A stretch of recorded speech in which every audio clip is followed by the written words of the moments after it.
Yes, sir. Also, I have some. Second.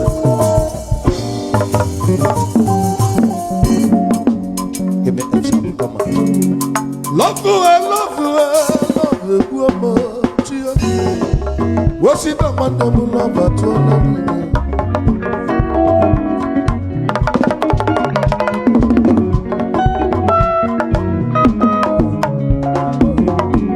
I love a man, I know, Tom was so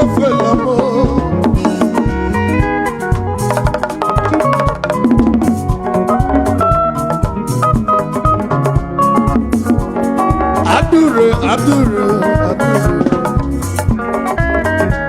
When I went twice. Yeah.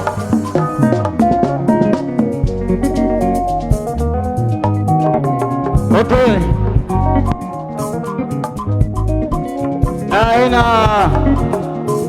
Evangelist Sister Kanume.